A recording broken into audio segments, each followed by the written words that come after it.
Welcome back, dear students. Let us continue with the laser, the fourth session. We continue with the second type of the laser, that is known as the semiconductor laser. Already we are aware about the PN junction diode. It's how exactly it is going to work in the forward bias condition. The same principle we are going to apply it here. Now, as far as the construction is concerned, so we can see here the PN junction diode.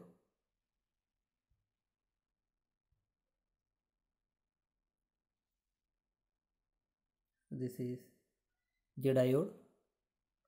The dimension of the diode is very small. It is of the order of 1 mm by 1 mm by 1 mm. That is, the length into breadth into height is very small, of the order of 1 millimeter. And the depletion region, it is of the order of a thin depletion region, that is of order of 1 micrometer. Now coming back to this, the PN junction diode. So this is the P type and this is the N type. It is such a way that the 6 faces of the diode, okay, they are in such a way that with this the diagram, the left and right, that is, they are cleaved in such a way that one is perfectly cleaved surface and the second one is partially cleaved surface. So what is the meaning of this, the cleaved? It is nothing but these two regions, they just perfectly act as the mirror in the previous cases what you have discussed.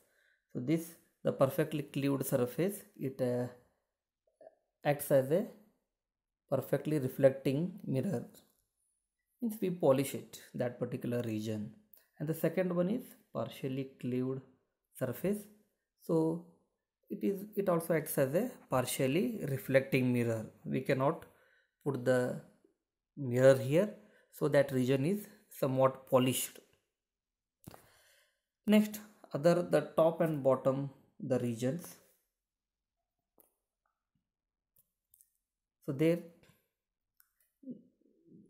is a provision for the connection for the P and N type for the external connection. So it is connected to the battery. Next, the other two surface, the front and back, they are grounded in such a way that no laser action will be along that particular direction. If any of the photons is emitted in that particular direction, it will be absorbed. Now this particular, the diode is connected in a forward bias condition. What is forward bias? When P type of the diode is connected to the positive terminal of the battery and N type of the diode is connected to the negative of the battery. So this is known as forward bias condition. Now this is the voltage we have applied here. Now the explanation how exactly the laser is emerging out with this, the semiconductor laser, this we are going to discuss on the basis of the energy level diagram.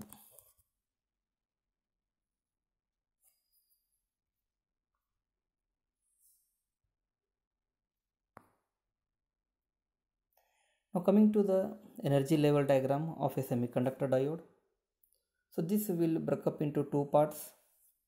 The left side is the energy level diagram. It is known as the heavily doped PN junction diode without biasing condition. It means the diode is not connected to any external connection.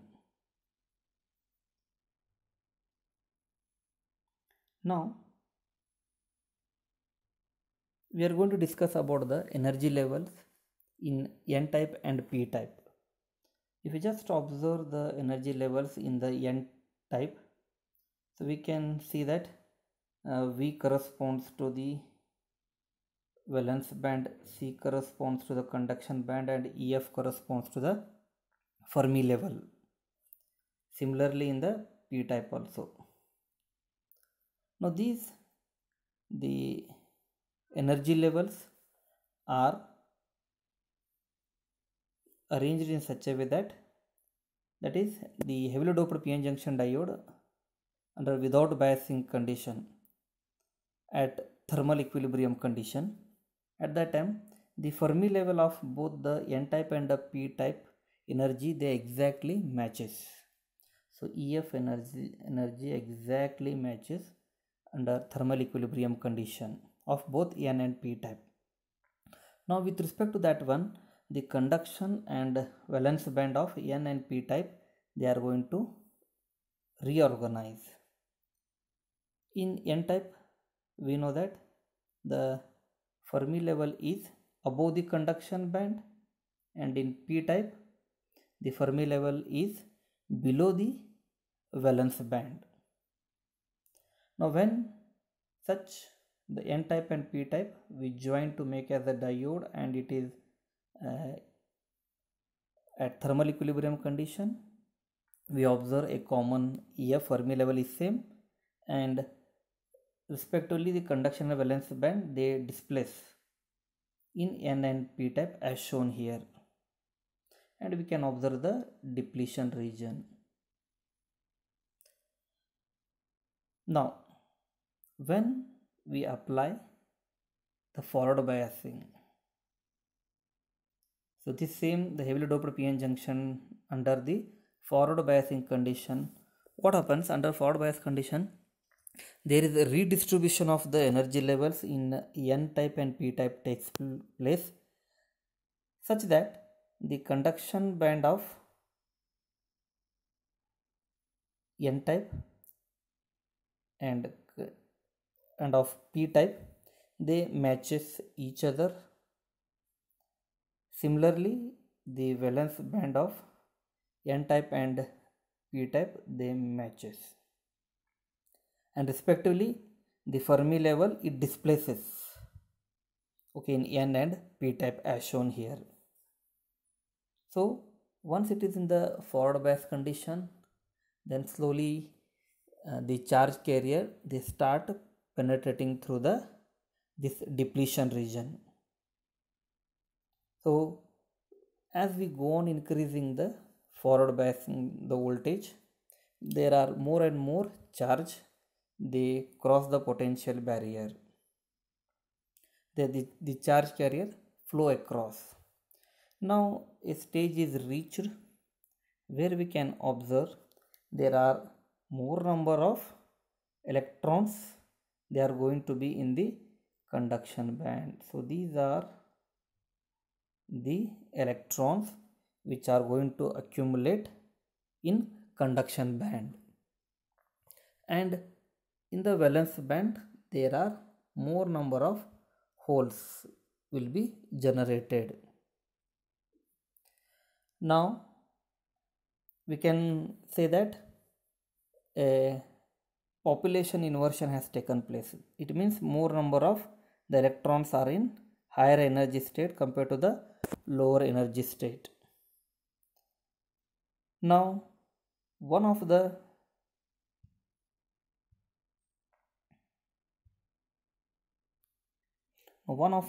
electron, it jumps from conduction band to valence band. So during that process one photon will be coming out of energy h nu. So this photon, okay,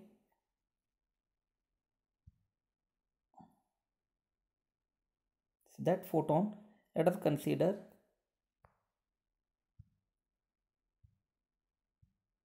it is moving in this particular direction. Now this photon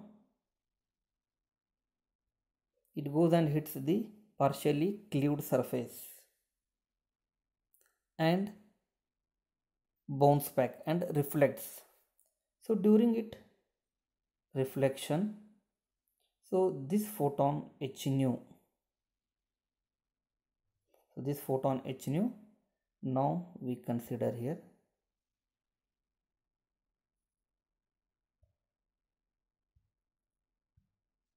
now that photon during its back journey, it comes and stimulates one of the electron which is in higher energy state. Due to this, what happens? That electron jumps from conduction band to valence band to recombine with the electrons, and during this process the stimulated emission takes place and we get two photons. Now these two photons, once again they move to the left side, that is perfectly cleaved surface, and once again bounce back, and during its back journey once again these two photons they stimulates another two electrons, and during that process it becomes four photons. Likewise this process it goes on continuing, and we observe that at one fine time when the energy is self-sufficient, it emerges out through this partially cleaved surface. So that is nothing but the laser.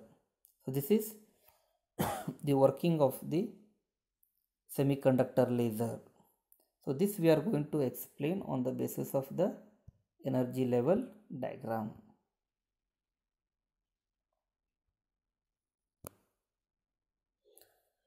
Now coming to the output, that is the IV characteristics of this particular the diode.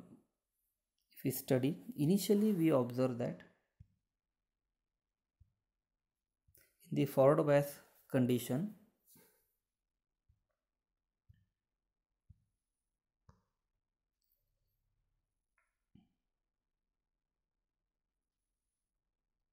when we increase the voltage, the current is 0 because that energy is not sufficient to pass through that particular depletion region. Once the forward bias the voltage increases, the current slowly starts increasing. So that particular the current we call it as the threshold current. So after that slowly the output goes on increasing.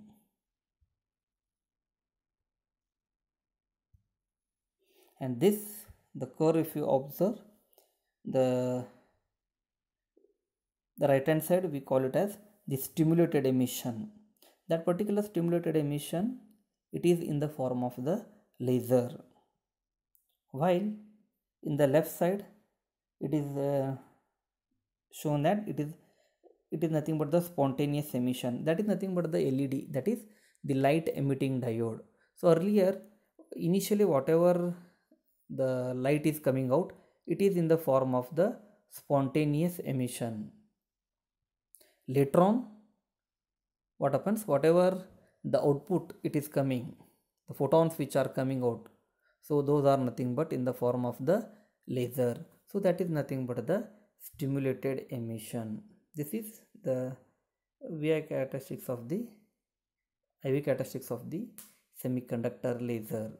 So initially whatever the light it is coming out from the diode, it is nothing but the light emitting diode, but later on it leads to the stimulated emission.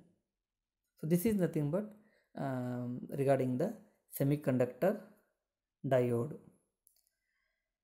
Now usually the semiconductor which we come across is gallium arsenide semiconductor. So this gallium arsenide semiconductor, it is going to emit the wavelength in the infrared region. So infrared, it is invisible, we cannot observe with our bare eyes beyond the visible range. Now if you want the semiconductor laser to work in the visible range, so we have to dope with either with phosphorus or with aluminum or many other the dopants, so we may get it in the visible range. So just by properly doping we get the semiconductor laser in the visible range. So this has got various advantages. Semiconductor laser, they have got wide application because of its the compactness, and just by tuning the band we can with the different dopants, so we can get a different wavelength. That is the speciality of the semiconductor laser, and compared to the other laser they are quite cheap. So this is regarding the semiconductor laser.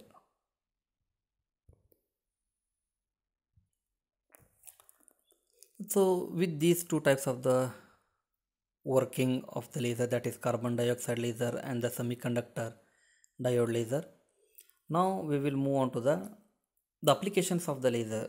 So these are the wide applications of the laser. Nowadays it is used in the communication through the optical fiber. The laser is passed IR range laser, it is passed and it is used for the communication. So this we will discuss in the optical fiber section once again. The next one is for the medical field. So for the many more the endoscopic application, and for the eye treatment and the skin treatment also we are using this laser, and it has got many more engineering application, likewise cutting, drilling and welding in the metals. The next one is it is used in the holography, that is nothing but a 3D printing. Next one, it is used in atmospheric pollutant measurements based on the LIDAR technique. The pollutants level in the atmosphere we can measure, we can record with this particular laser. The next one is the R&D, research and development. So in the scientific the community, this laser is widely used, especially in the physics, the spectroscopy branch, in the nuclear physics. More oftenly we are using this laser. And the next one is the photocopy, the laser, the xerox which are available, so called, we call it as the laser xerox, a photocopy. It is one of the best example. The next another two examples are the military applications and reading and writing on the CD. So these two applications are as per the syllabus, so we will discuss one by one. So coming to the first, the military application, that is nothing but laser range finder in defense. Let us try to understand how exactly this laser is used in the defense.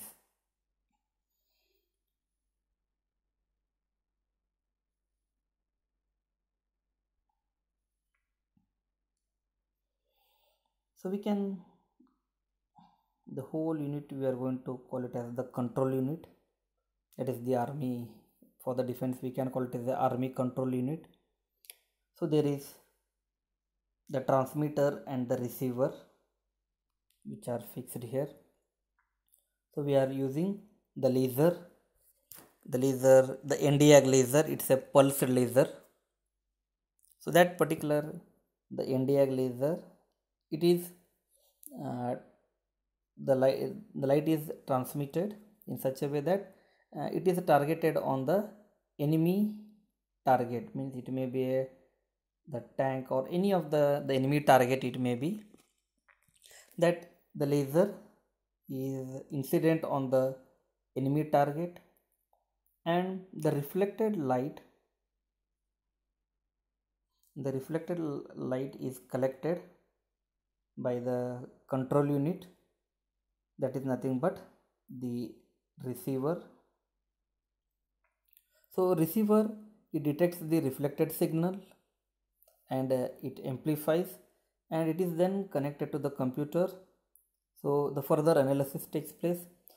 So at what exactly distance the enemy target is there, because we know the laser, we have incident the NDIAC laser, and the time the laser is incident and the reflected time, the time when we receive the signal, both it is analyzed and it is calculated at what distance the enemy target is there.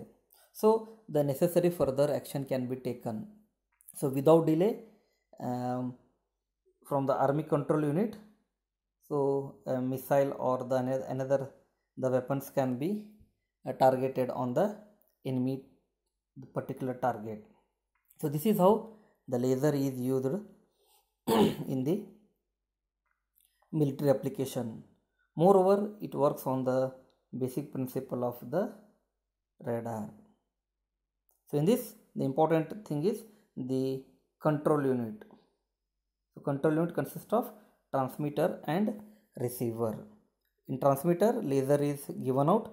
In the receiver, the same laser is collected back and analyzed, and the further necessary action can be taken out by knowing the army target where exactly it is. So this is the application of the laser in military.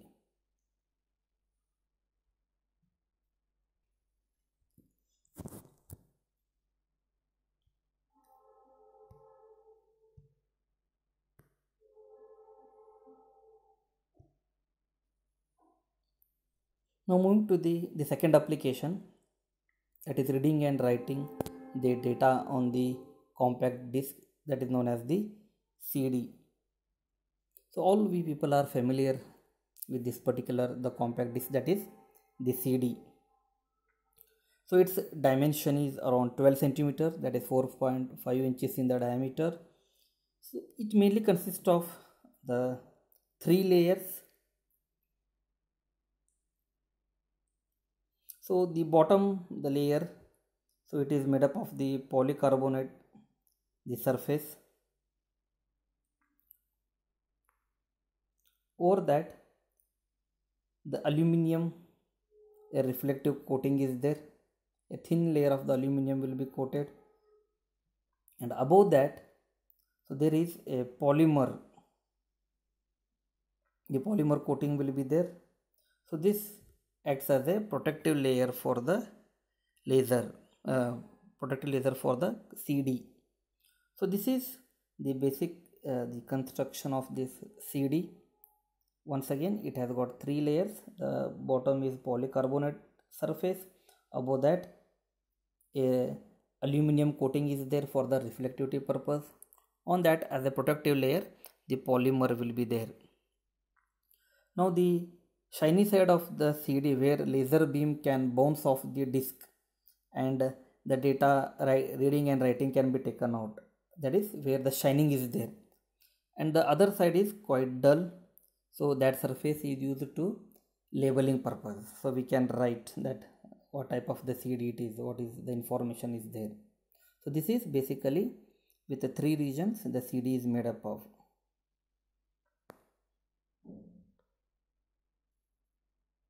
Now how exactly the data can be written on the CD and the data can be retrieved back from the CD, that we will try to understand. Now as the CD, there are, we feel that circular rings are there, those are the helical in structure. Now those the structures, okay, in on that we expose with the laser with a wavelength of 780 nanometer, that is in IR range, infrared region. Now that laser is capable enough to make certain etching process takes place on that particular region, and it is going to create the bump in the structure, so which is known as pit. You can see in the diagram some bumps are going to form, those are, it is called as the pit, and it is going to represent number 0. Next, the region where exactly the laser is not exposed. So that is the region we call it as lack of bump. That region we are going to call it as land, and that represents by a number 1. So 0, 1. Okay, so these are the number which are identified by pit and the land structure which are formed on the CD by the exposure of the laser. The CD drive shines a laser at the surface of the CD and can detect the reflective area and the bumps by the amount of the laser light they reflect. So data whenever we are writing, so those are in the form of 0, 1, 0, 1. Wherever the laser is exposed, it will lead to 0, the pit, and the unexposed region, it is represented by 1. Now already the data is written on the CD. Now we want to get it back. For that one, the same laser is incident on the CD. At that time, there is a reflection from the CD such that the amount of the laser light that reflects, the amount of the light is going to reflect from the bump. Wherever there is a bump, that is the pit, from that the light get reflected.